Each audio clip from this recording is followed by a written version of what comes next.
Comme tous les lundis à la même heure, vous êtes bien sur Gabro 24 et c'est l'heure de votre émission de l'actualité sportive Multisport 24.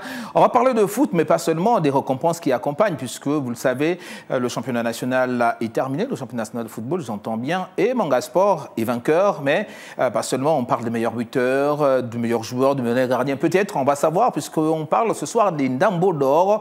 C'est quoi les Ndambo d'or? De toute façon, il y a un invité de marque sur ce plateau. Pour nous en parler, il s'agit de Gaëtan Kouka. Gaëtan, merci d'avoir accepté l'invitation de Gabon 24. Merci à vous pour l'invitation et surtout de donner à la LINAP l'occasion de parler justement de la question des Ndambo d'or. D'accord, Ndambo d'or, on veut comprendre déjà qu'est-ce que c'est Ndambo d'or, pourquoi ça sonne un peu comme ethnie de chez nous. Oui, en fait, si vous voulez, c'est un jargon qui est propre à nous, qui renvoie justement à ce que d'autres appellent le monafou, donc qui est pratiqué au quartier entre amis. Et donc, on se souvient de ça parce que c'est le football amateur qui met le football professionnel. On a préféré attribuer le nom de Ndambo d'or justement pour que toutes les catégories socio-professionnelles puissent se retrouver, d'où le nom Ndambo d'or. C'est un peu, donc finalement, Ballon d'or, made in Gabon, c'est ça? Exactement. D'accord. Donc avec nous également pour parler de cette actualité, Jean-Claude Nounamo, consultant sportif par ailleurs, directeur de publication du journal en ligne Gabon All Sport. Jean-Claude, comment allez-vous? Bonsoir, ça va. Week-end? Comme tout bon citoyen gabonais.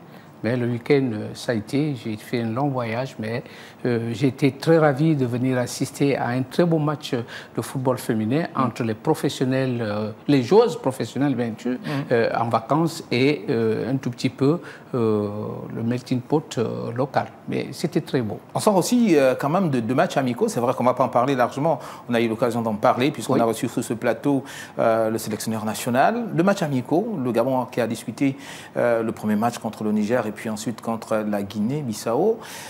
Une défaite et une victoire. Et une victoire au moral, selon certains. Alors vous êtes friand justement de cette actualité, de l'actualité sportive. Alors comment avez-vous... quelle idée, qu'est-ce que ça vous a laissé comme goût, ces deux rencontres? Alors ce que ça m'a laissé comme goût au départ, et vraiment d'emblée, c'est que beaucoup plus le deuxième match qui a été notre victoire, même si on a joué contre une équipe qui est 128e au classement mondial, alors que nous ne sommes que 79e.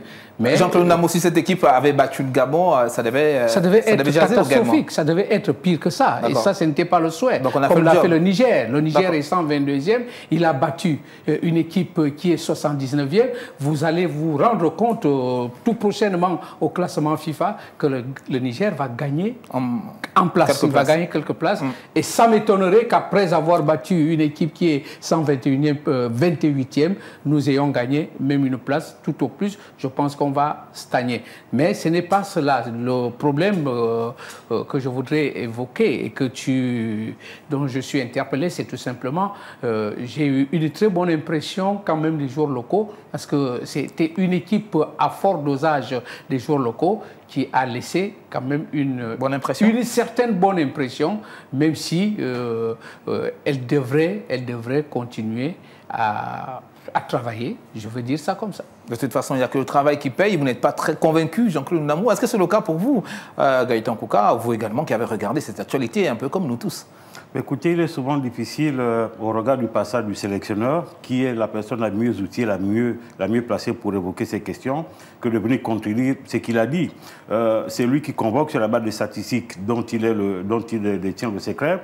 C'est lui qui jauge en fonction de ce qu'il perçoit à l'entraînement. Et donc, comme il a dit, les matchs amicaux servent justement à jauger de manière globale une équipe, sur le plan collectif et sur le plan individuel, et renforcer, si vous voulez, les cohésions, les complicités dans le compartiment. Et c'est aussi le lieu, comme c'est une FIFA, de voir de nouvelles figures, donc de jeunes dans l'an qui justement sont promoteurs, qui peuvent justement remplacer les grands, comme il a dit, parce qu'il y a aussi l'impérieuse nécessité, parce que lorsque vous regardez la sélection nationale de nos jours, on n'a pas moins de 7 joueurs aujourd'hui qui ont plus de 28 ans. Donc ça veut dire que dans 2 ou 3 ans, selon les normes du football moderne, sont appelés à disparaître. Donc il faut déjà préparer la relève qu'il a dit. Mais ça passe également, comme il a dit, par la formation. Et cette formation s'appuie à juste titre, pour reprendre le sélectionneur, dans les petites catégories, les U17, les U18 et les U22. U23 qui sont déjà, si vous voulez, l'antichambre qui permet à ces joueurs justement déjà d'être dans l'ADN parce que sortir d'une formation, et donc cette formation donne un profil atypique et spécifique à chaque pays, donc ça donne justement moins de difficultés aux sélectionneurs de pouvoir les prendre parce que déjà dans la philosophie depuis la base. D'accord, c'est tout le bien que l'on souhaite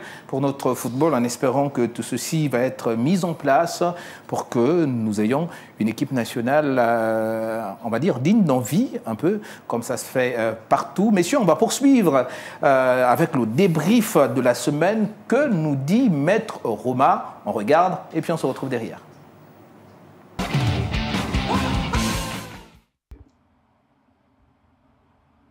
Bonsoir à vous, Gaël Mapessi, et bonsoir à ceux qui vous accompagnent sur le plateau de Multisport 24. Ce soir, messieurs, on parle avec vous sur le plateau des cérémonies de récompense des meilleurs joueurs du championnat national, première et deuxième division, édition 2024-2025. La LINAF est de retour cette saison, le championnat national est de retour également, et donc les récompenses pour les meilleurs joueurs, les meilleurs, on va dire les acteurs de cette saison en championnat national organisé par la Ligue nationale de football professionnel gabonaise va se faire cette semaine.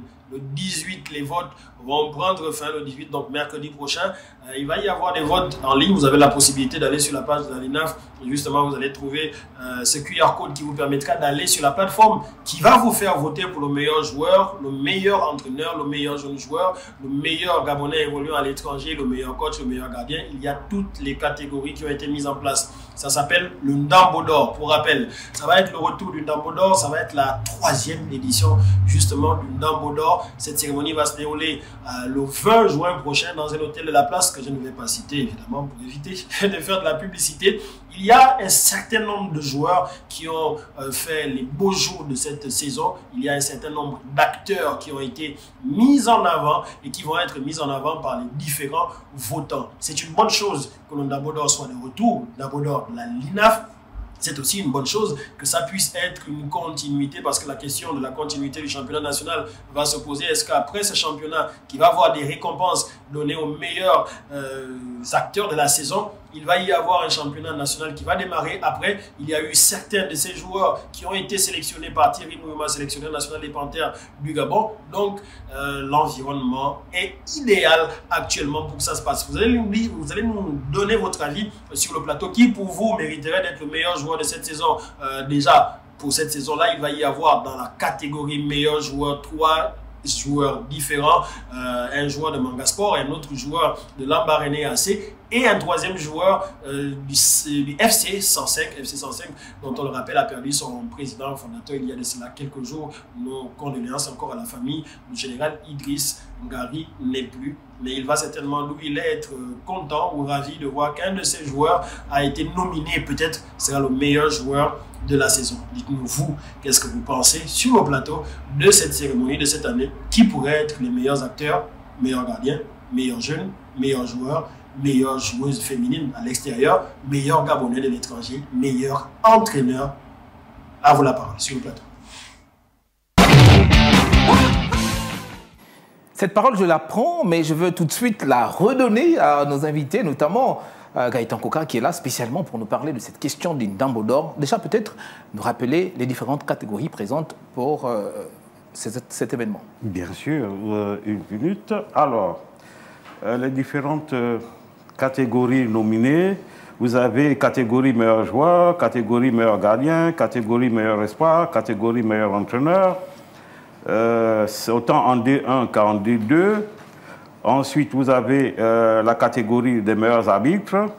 Et je pense que c'est autour de ça que ça s'articule. D'accord, autour de ça. Mais après, parce que Romaric, on l'a vu, c'est à vous certainement de nous confirmer, nous sommes à la 3e édition. On rappelle que la dernière édition, c'était en 2016. Qu'est-ce qui s'est passé entre-temps de 2016 à 2025? Pourquoi ce flottement?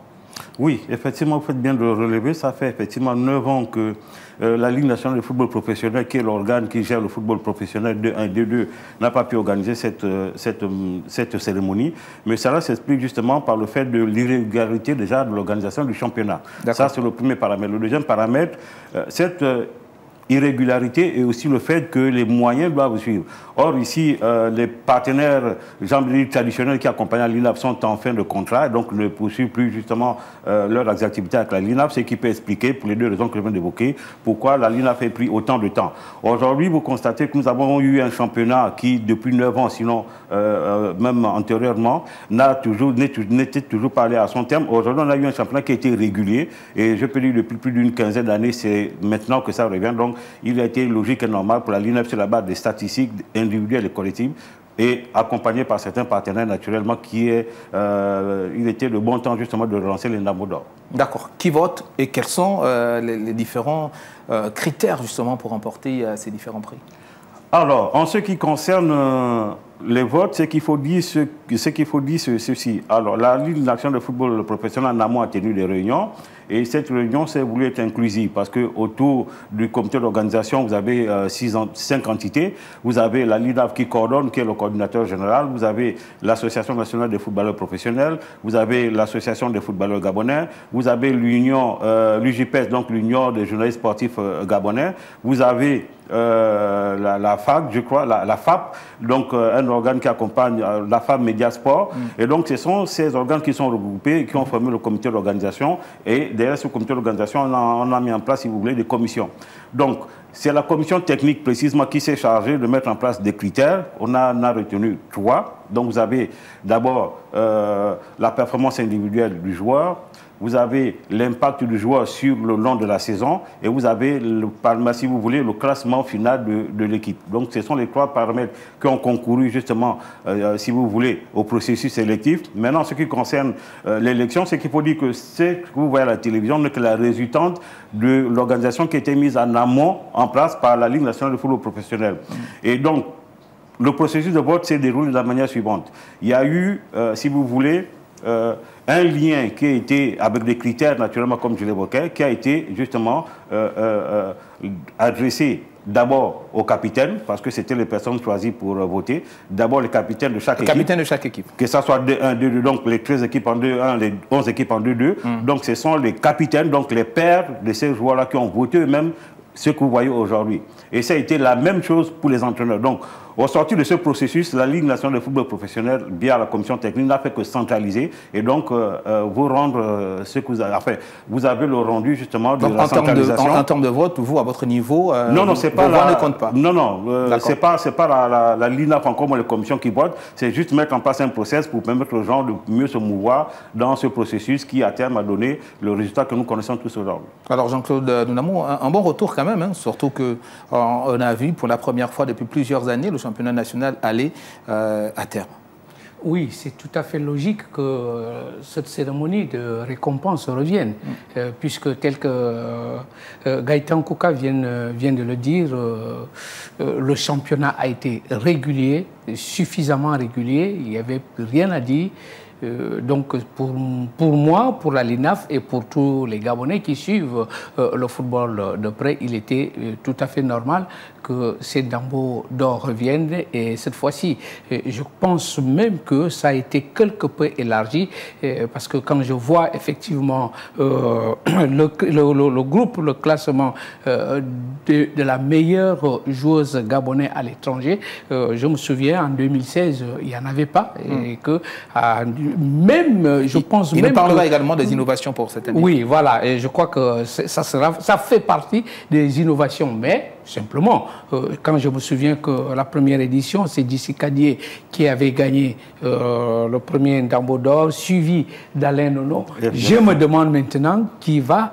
qui est le prochain. Voilà. Et ce que peut-être que Gaëtan nous le dira, nous l'expliquera, cette fois-ci...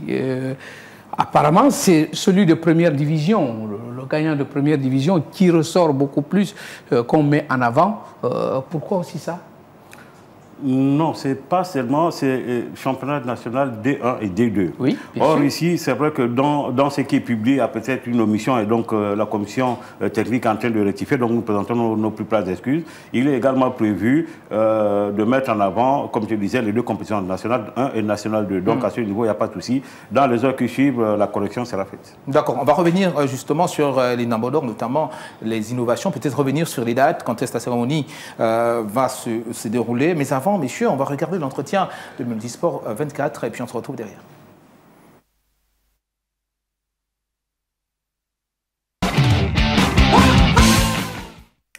Bonsoir à toutes et à tous et bienvenue dans le cadre de l'entretien. La semaine dernière, on avait Célestine Avomo et on reste d'ailleurs dans les sports individuels pour s'intéresser maintenant au taekwondo avec plus précisément David Ovono est là, un jeune taekwondoïste qui évolue du côté de la France mais actuellement il est aux États-Unis. David, bonsoir, j'espère que tu vas bien. Bah, là-bas il fait jour. On a envie de savoir, parle-nous un peu de toi qui n'est pas très connu sur le monde médiatique, surtout sportif gabonais. Parle-nous un peu de toi. On a envie de te connaître. Bonjour, je vais très bien, merci John, et j'espère que toi aussi. Alors, je suis donc David Ovono, athlète gabonais de taekwondo, évoluant en catégorie des moins de 87 kilos. Et pour parler de moi en termes de taekwondo, je dirais que cette aventure commence avec moi en 2008. C'était par l'intermédiaire d'un de mes grands frères. Et c'était à Oyem que je commence, que je découvre le taekwondo. En 2013, je vais dans le club Nkumeken dirigé par le maître Turbo à Oyem. J'ai fait de 2013 en 2015 avant de me déplacer sur Libreville après l'obtention de mon bac. À Libreville, je rejoins donc le club Espoir Academy, dirigé par le maître Simon-Pierre Belentem. Un club dans lequel j'évolue vraiment et je prends de l'ampleur, je dirais, en termes de technicité et de mentalité. J'ai fait 6 ans dans le club avant de venir en France en 2021. En 2021, j'arrive en France et je fais un an sans pratique parce que dans ma région, il n'y avait pas de club. Et donc, en 2022, je découvre un nouveau club. Cette fois-ci, c'était à Lyon, le club dans lequel je me retrouve en ce moment, Académie Grand Lyon. Et c'est donc dans ce club que j'évolue depuis 2023. Ça fait 2 ans aujourd'hui. Tu as décidé de faire de taekwondo ta passion. Parle-nous un peu de tes succès. Alors mes succès dans le taekwondo, déjà au niveau d'OIM, j'évolue dans la catégorie des moins de 80 kilos. Où je sors champion de ma catégorie à chaque fois, au niveau de la province évidemment. Et je participe à ma deuxième Coupe du Gabon en 2015 à Tubanga, où j'ai fait médaille de bronze, toujours dans la catégorie des moins de 80 kilos. Et ensuite, entre-temps également, j'ai fait vice-champion des Jeux de l'Oxu, vice-champion universitaire, je pense en 2018, et vice-champion de l'Open Afrique-Asie à Port-Gentil. Je pense en 2018 ou 2019, je ne me rappelle plus. Et entre autres, je gagne également des titres collectifs avec mon club Espoir Academy à Libreville, notamment le champion de l'estuaire. Et voilà. Au niveau de la France, depuis que je suis arrivé, c'est médaille de bronze à ma première participation de l'Open international de Dreux. Et vice-champion de l'Open international de Poissy cette année, vice-champion universitaire cette année également, et je dirais également vice-champion de l'Open international de Strasbourg l'année dernière, et si j'ai bonne mémoire, médaille de bronze de champion universitaire l'année dernière. J'ai fait également quart de finale de l'Open international de Luxembourg, une compétition rankée. Et donc voilà. Et parle-nous naturellement de tes ambitions avec le Gabon.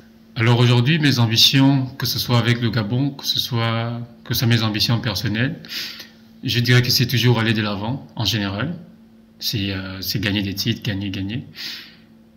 Puisque j'avoue qu'au début, lorsque je commence le taekwondo, j'avais pas du tout pour ambition de faire carrière ou de faire quelque chose, que ce soit de faire même des compétitions. C'était pas du tout dans mes objectifs. Mais après, au fur et à mesure que j'en faisais des compétitions, au final, j'ai fini par avoir le goût du challenge et j'ai décidé d'aller le plus loin possible. Et évidemment, avec le Gabon, si la direction technique me donne une chance de pouvoir représenter mon pays, au niveau que ce soit continental ou au niveau mondial, l'objectif sera simplement de remporter des médailles, de faire des podiums. Et voilà, je reste toujours dans cet état d'esprit de m'améliorer, d'évoluer, de toujours aller plus loin. Je prends compétition après compétition, parfois combat après combat, et dans le but évidemment de devenir meilleur que ce que j'étais hier. Bah, merci.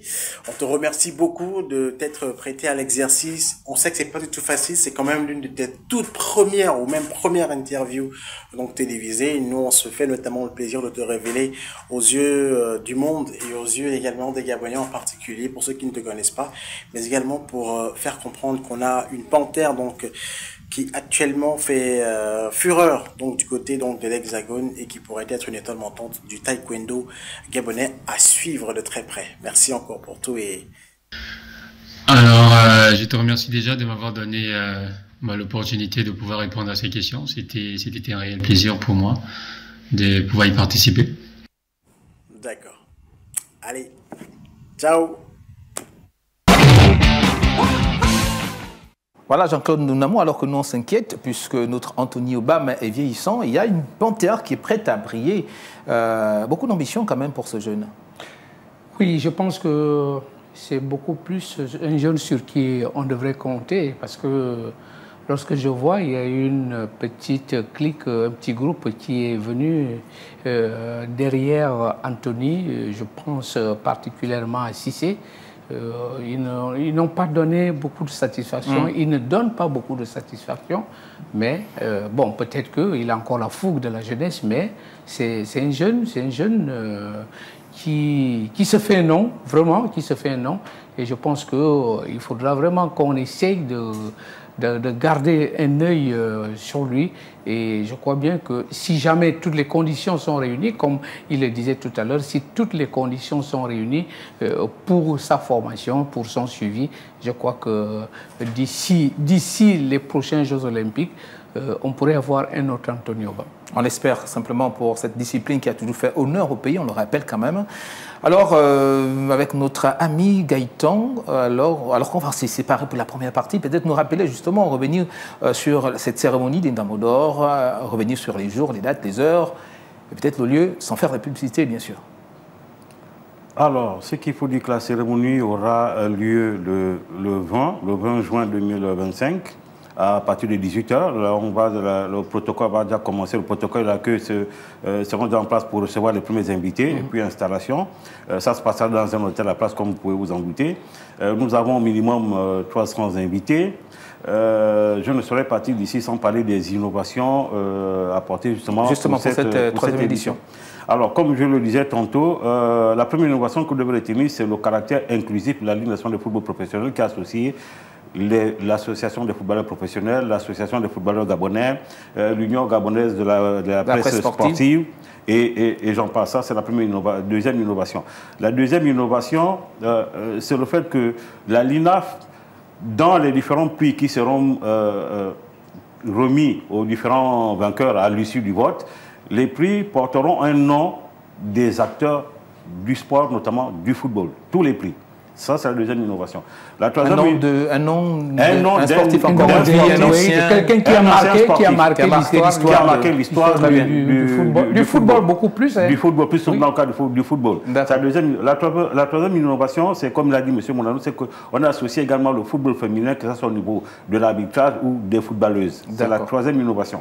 La quatrième innovation, c'est le prix décerné au meilleur Gabonais de l'étranger. D'accord.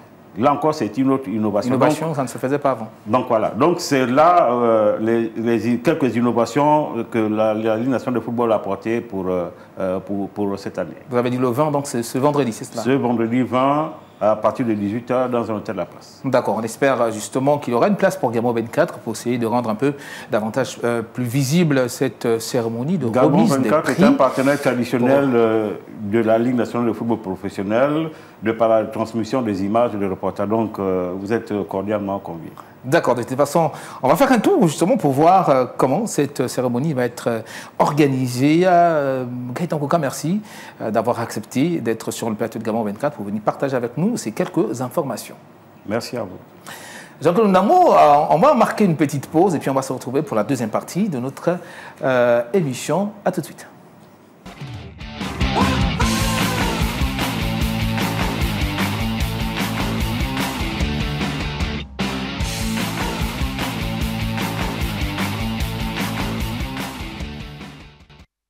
Deuxième et dernière partie de notre émission, un nouvel invité nous a rejoint sur ce plateau. Il s'agit de Yves Ndi Mima. Il est membre du comité d'organisation de Wendo All Sport Game et un des précurseurs de l'initiative Wendo 7.0 Basketball. J'espère que tout a été dit. Merci d'avoir accepté l'invitation de Gabon 24. Je vous remercie. Alors, je suis très fier d'être sur ce plateau. C'est toujours un plaisir. Alors, dites-nous un peu, parlez-nous un peu de cette organisation. De quoi s'agit-il exactement? Comme vous l'avez dit, c'est le All-Star, au Wendo All-Star Game. C'est la 4e édition. Donc, il y a eu 3 éditions avant celle-ci. Il faut dire qu'au Wendo, c'est un vivier de talents sportifs. Sur plusieurs disciplines, nous avons quand même eu des sportifs qui ont fait les beaux jours de l'équipe nationale. En parlant du basket, nous avons par exemple Ngimbi Hugues, Sky, nous avons Auguste Walker, le Dja, nous avons Tony Boussougou, vous avez les frères Ndinga récemment, Gustave et Gériel, qui ont porté haut non seulement les couleurs de la commune au Wendo, mais surtout les couleurs de notre équipe nationale de basketball. Donc le All-Star Game au Wendo 7-0 naît d'un principe simple. D'accord, allez, dites-nous. À Wendo, depuis les années 90, nous avons eu plusieurs générations de basketteurs, avec des équipes éventuellement qui ont participé à la Ligue de basketball, au championnat de Ligue de basketball de Libreville. Vous avez par exemple la Tumba Yaya, qui est la première équipe à laquelle j'ai appartenu. Vous avez la Tumba Star, vous avez Bébé Sni, vous avez aujourd'hui Wendo 7-0. Et il faut signaler que, vu les différentes générations qu'il y a eu, l'idée était de pouvoir rassembler une fois an toutes les générations autour de la passion qui est la balle orange. D'accord. Mais après, quand on regarde quand même l'affiche, si on peut la revoir avec le concours de la réalisation, quand on regarde l'affiche, il n'y a pas que du basket. On a l'impression qu'il y a d'autres disciplines également. J'ai vu un taekwondoïste. De taekwondoïstes. Quand on parle de All-Star, généralement, quand on entend All-Star, tout de suite on parle au basket, on pense au basketball. Mais là, quand on regarde l'affiche, il n'y a pas que de basketteurs dessus. Alors dites-nous. C'est vrai, comme je disais, Wendo étant un vivier de talent de plusieurs sportifs de différentes disciplines. Les 3 premières éditions ont été basées sur le basket. Éventuellement aussi, on n'a pas laissé en retrait l'école de danse que nous avons au niveau de l'ASNI. On a quelques artistes, que ce soit en musique tradi moderne ou rap, donc qui ont participé aux 3 premières éditions. Il était souhaitable pour nous d'innover pour la 4e édition en intégrant d'autres disciplines telles que l'handi basket et le taekwondo. Pourquoi l'handi basket? Il faut dire que l'handi basket, j'ai envie de dire, les précurseurs sont de Wendo. Vous avez Ondeno Jean-Louis, qu'on appelle sympathiquement Chicken, qui est aujourd'hui secrétaire général de la fédération handisport. Mais Chicken, plus jeune, était l'un des personnes à mobilité réduite qui venaient pratiquer le basket avec nous. Et donc, il était souhaitable pour nous, pour la 4e édition, de mettre cette pratique qui semble être peu connue en exergue, en donnant une place pour un match d'exhibition de l'handi basket. Pourquoi le taekwondo? Vous avez sûrement connu Bakissi Lionel, qu'on appelle Boxing, qui est aujourd'hui en France, qui a été même porte-flamme au niveau des Jeux Olympiques de Paris. Oui. C'est un taekwondoïste qui est né à l'ASNI, c'est-à-dire que dans sa pratique, il a commencé à l'ASNI, au club du lycée technique, et ensuite il a créé au sein de l'ASNI un club de taekwondo qui est la Young Taekwondo Team. Donc c'est une forme d'hommage, mais également de vulgarisation également de la pratique du sport au niveau de la commune d'Ovendo. J'ai envie de hommage, oui, pour les anciens, mais surtout la vulgarisation des sports. Parce qu'il faut dire quand même que le sport, c'est un levier d'épanouissement, surtout pour les jeunes, pour éviter tout ce qui est l'oisivité, mais aussi les dérives que sont l'alcoolisme, le tabagisme, la délinquance juvénile. Voilà. Donc, ça permet pour les jeunes d'Ovendo de pouvoir, j'ai envie de dire, avoir des valeurs de rigueur, d'esprit d'équipe, de persévérance, qui seront des valeurs qui feront d'eux des personnes intègres de la société de demain. Jean-Claude, vous avez peut-être une question. Une petite question toute simple à notre ami, concrètement en français facile, le français de Cocotier ou le français de je ne sais pas où. Pour cette édition 2025, qu'est-ce qui est prévu en termes de discipline sportive? 3 voilà. disciplines, avec, j'ai envie de dire, des interludes culturels. Oui. Le basket, ce sera un mini-tournoi des 4 générations que j'ai citées, mais je vais omettre peut-être, il y a une école de basketball. Donc, nos plus jeunes... Une école de basketball à Ovendo. À Ovendo. D'accord. Ovendo 7-0. Donc, on aura les 4 générations de différentes équipes que j'ai citées et la sélection de nos jeunes de l'école. Donc, ces 5 équipes-là vont se croiser en mini-tournoi. Et en interlude, on aura un match de gala pour l'handi-basket, une démonstration de taekwondo, mais aussi des interludes, comme je disais, de la danse, de la musique. Ça peut suffire en une journée, vous pensez? Oui, nous l'avons déjà fait. Il faut dire que les matchs, ce n'est pas des matchs de basket en tant que tel. Oui. C'est vraiment en temps réduit. C'est des matchs de 2 fois 15 minutes, chrono ouvert. Oui. Ça permet aux gens de transpirer. Et c'est bien de le dire, le but n'est pas de gagner. Le but, c'est de pouvoir brasser ces générations, ce partage d'expérience, cet accompagnement des jeunes, parce que c'est aussi de notre ressort, nous, les pionniers, de pouvoir accompagner les jeunes, non seulement dans le basket, mais aussi vraiment intégrer, faire en sorte que ces jeunes intègrent des valeurs. Donc, c'est vraiment des matchs. Pourquoi All-Star? Parce que c'est juste pour le plaisir, se partager ce plaisir, cette passion. On ne gagne rien. On a voulu cette année ne pas avoir des trophées. À côté de ça, on aura en interlude un concours de slam dunk, de smash, et un concours de tir à 3 points. Seuls ces 2 concours-là auront des récompenses. D'accord, ce n'est pas la première édition, vous l'avez dit. Aujourd'hui, quels sont les enseignements que vous avez tirés des précédentes éditions? C'est, j'ai envie de dire, nous étions la première commune, sinon le premier quartier. Nous, Ovendo, c'est une commune, à avoir organisé All-Star. Aujourd'hui, dans le Grand Libreville, un peu dans les quartiers, d'autres l'ont fait à Nzanyon.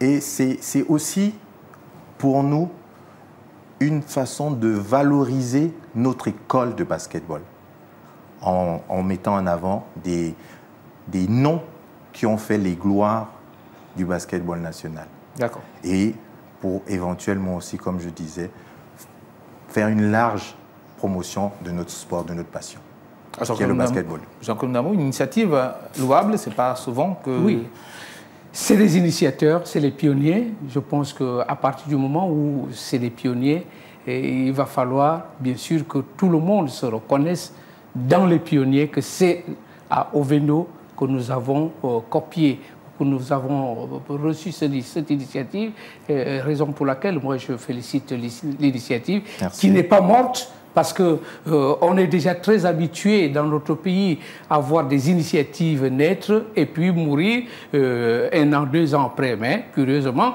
ils continuent dans leur voie et je pense qu'il faut les encourager.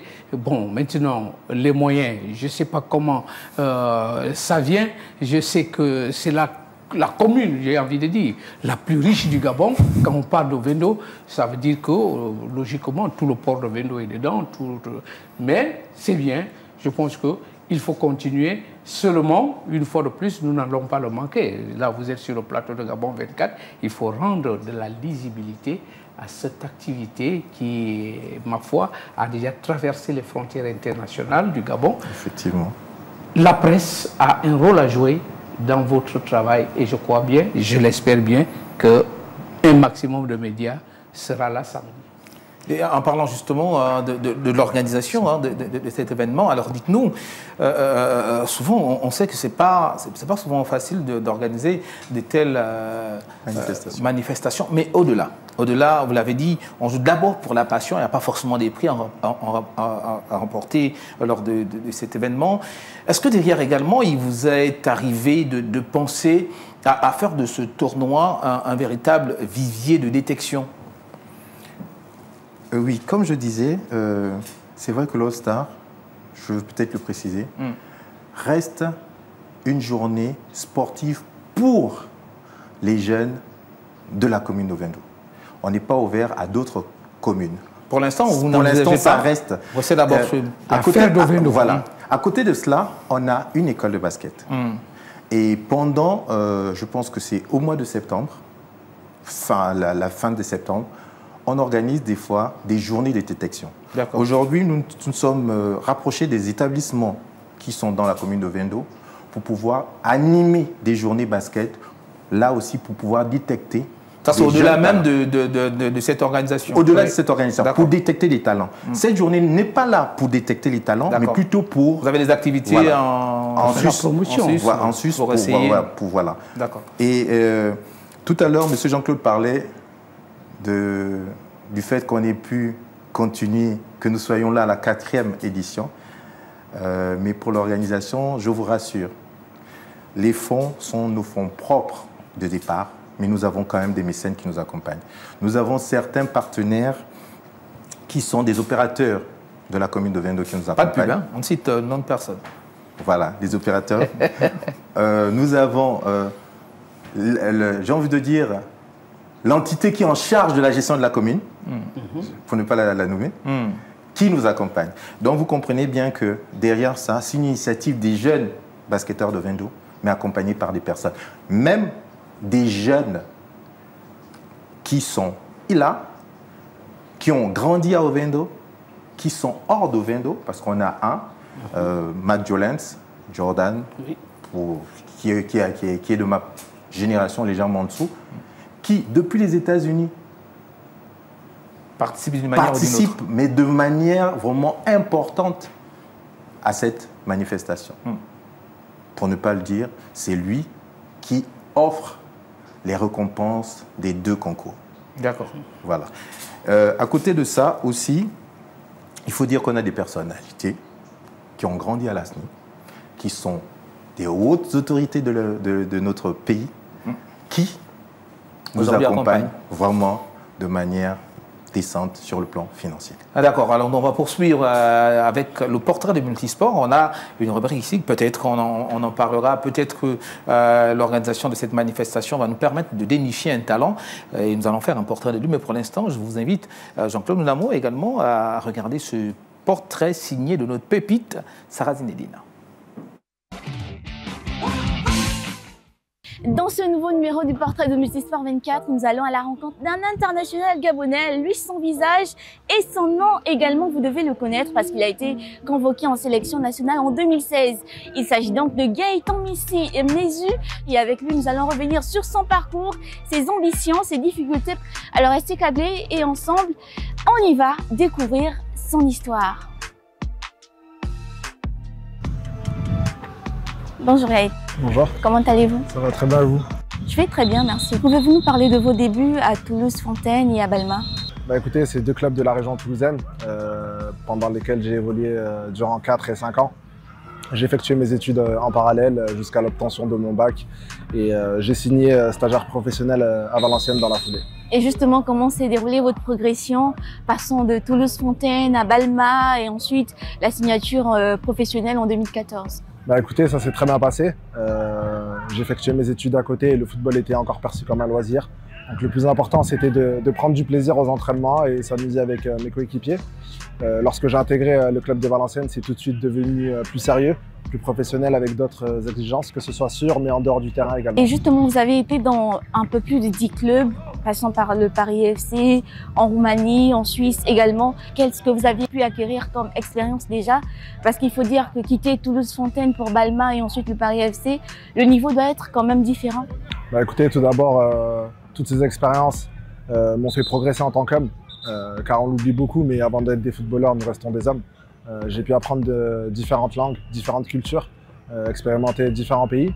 Mais sur le terrain, j'ai pu également apprendre un autre football, une autre culture du sport et des valeurs. Donc ça s'est très bien passé au niveau de l'adaptation dans les différents pays. Passons des clubs à la sélection nationale. Vous avez été convoqué pour la première fois en 2016. Quelle a été votre réaction ce jour-là? Bah, écoutez, j'étais très content, très fier de pouvoir être appelé au sein des Panthères. C'est quelque chose que j'attendais déjà depuis pas mal de temps. Ça a été mon rêve et j'ai tout de suite été fier et content pour mes proches, mais également pour moi. Vous saviez que vous devriez être convoqué en sélection? Je m'en doutais un petit peu parce que à l'époque, j'évoluais en Ligue 2 du côté de Valenciennes. J'avais été approché par la fédération qui m'avait demandé si j'étais prêt et si je voulais rejoindre la sélection nationale. Et j'ai tout de suite répondu présent.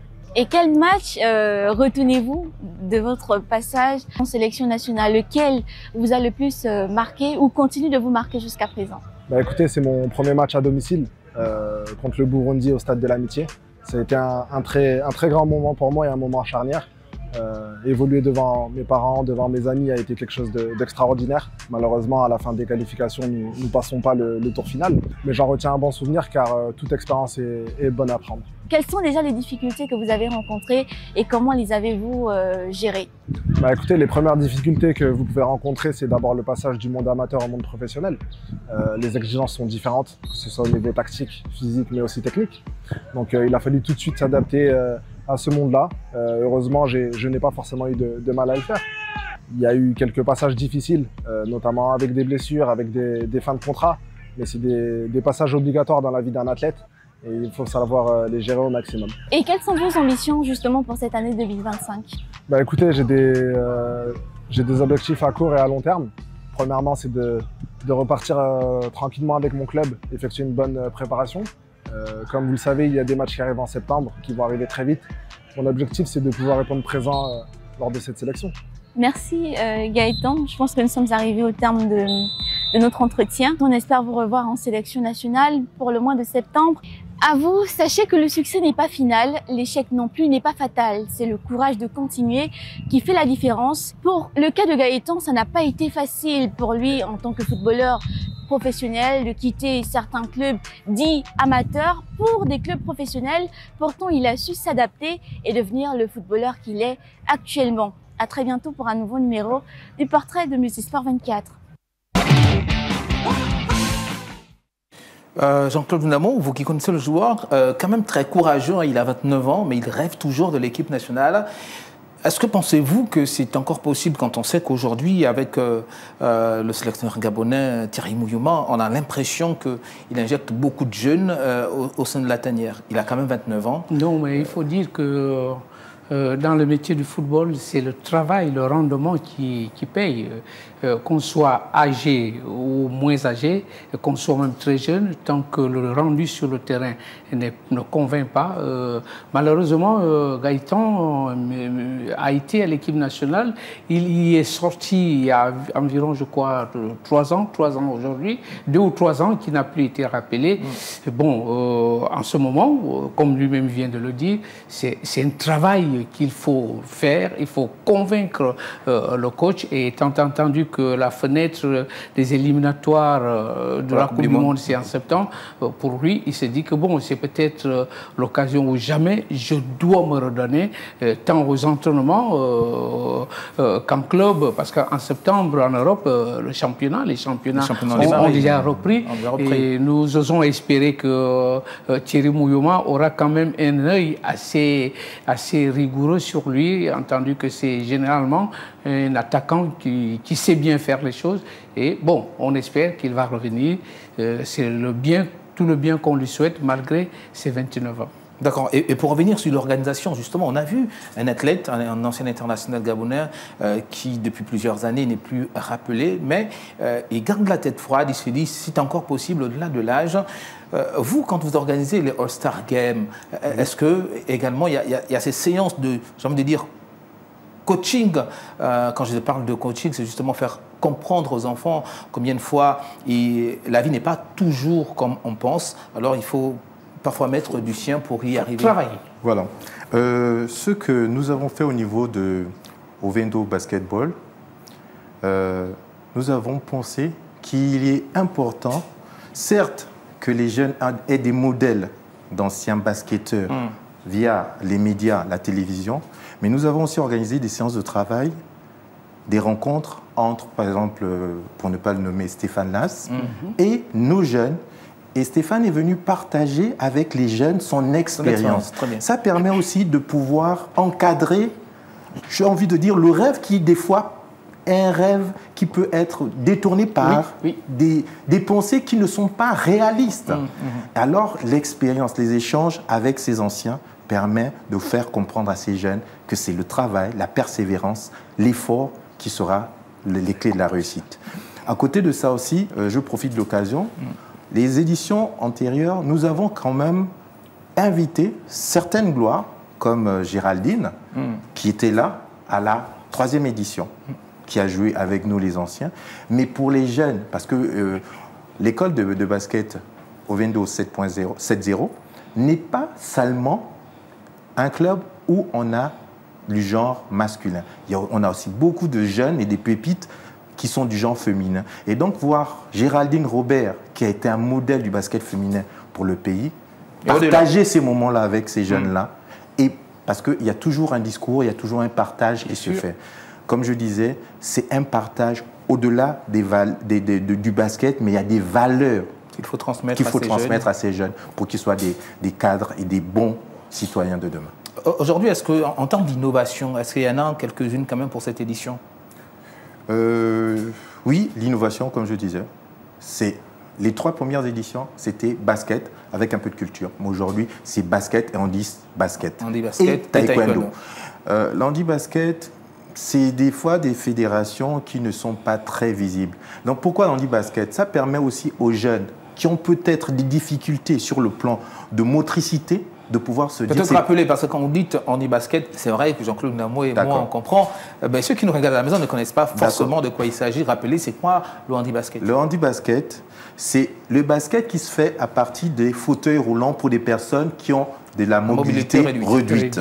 Et donc, c'est vrai aussi qu'il y a des personnes qui sont, j'ai envie de dire, qui n'ont pas de mobilité réduite, qui peuvent pratiquer ce sport sur fauteuil roulant, en gardant la philosophie et les valeurs de ce sport. Mais pourquoi l'handi-basket, comme je disais, ça permet aussi aux jeunes qui ont peut-être eu un accident ou par rapport à une malformation, je ne sais pas, je dirais la polio par exemple, qui a entraîné un handicap, de se dire que malgré le handicap, je peux pratiquer du sport. Et ça permet aussi l'épanouissement de la personne et ça permet aussi de pouvoir, j'ai envie de dire, ne pas avoir ces idées en se disant je ne suis pas comme les autres. Voilà. C'est ça les innovations qu'il y a, surtout pour l'handi-basket. Pour le taekwondo, c'est pour, comme je disais, rendre hommage à Boxing, Lionel Bakissi, qui est aujourd'hui en France, qui a créé un club. Aujourd'hui, on a des jeunes. Il y a une là qui est championne de l'estuaire et qui est vraiment... Est-ce que pour les autres éditions, on verra peut-être d'autres disciplines justement se greffer à ce programme? Effectivement. On a envie parce que, comme je disais, c'est vrai que le foot, c'est le sport roi, mais on a eu le volley. Le terrain sur lequel va être organisé le All-Star, c'est le plateau sportif de l'église des Sœurs Salésiennes. Dès la construction, j'ai envie de dire qu'elles nous ont gracieusement offert ce plateau. Et c'est un plateau mixte au volley-basket. On a eu une équipe de volley-basketball dans le temps à Ovendo qui a participé au championnat. Donc pourquoi pas le volley pour la prochaine édition? D'accord, peut-être. Tout de suite, nous sommes arrivés quasiment à la fin de cette émission. Nous rappeler les dates, les jours, les heures, les lieux de l'événement. Voilà. Le All-Star Basketball intergénérationnel Ovendo 7.0 se déroule le samedi 21 juin 2025 au plateau sportif de l'église à Lasny, des Sœurs Salésiennes, à partir de 12h. 12h, mise en place terminée, 13h, début du tournoi. Et nous invitons tous les passionnés et même ceux qui veulent découvrir des sports comme l'handi-basket à venir nombreux. Tous les jeunes des communes, que ce soit les communes de Libreville, d'Akanda et même d'Ovendo, de venir massivement participer à cette belle fête du basketball. Merci, le message est passé. Jean-Claude Namo, le message est passé. Vous qui êtes friand de ce type d'événement, je suis sûr qu'on va vous retrouver là-bas samedi. Je le souhaite bien. En tout cas, nous sommes au service de la nation. Tu me demanderas certainement mon mot de fin et je me permets d'embrayer immédiatement. Juste remercier la LINAF qui a pensé à associer le football féminin dans leur organisation avec le trophée de la meilleure footballeuse à l'étranger, Alex Mombo, qui joue à Chypre. On sait combien vous êtes friand du football féminin. Meilleur milieu du terrain du championnat de Chypre. Il y a Diane Stéphanie Angué qui joue au Maroc, co-meilleure buteuse du championnat marocain, et puis Vanessa Mazali, championne de Croatie. Voilà, merci à la LINAF d'avoir pensé à ce pan de notre football, même si sur place, il est ce qu'il est. D'accord, on espère que... Oui, en 30 secondes, donc ça oui, va arriver à la fin. Je me permets de dire que Gabon 24 est invité, mais spécial, à cet événement. Vous serez la bienvenue et on compte sur vous éventuellement pour toujours nous donner cette petite vitrine qui permet de faire la promotion de notre sport. On fera toujours le mieux que l'on peut. Merci également pour cette invitation et surtout la confiance renouvelée. Multisport 24, c'est fini pour aujourd'hui. On se donne rendez-vous très prochainement sur Gabon 24, naturellement.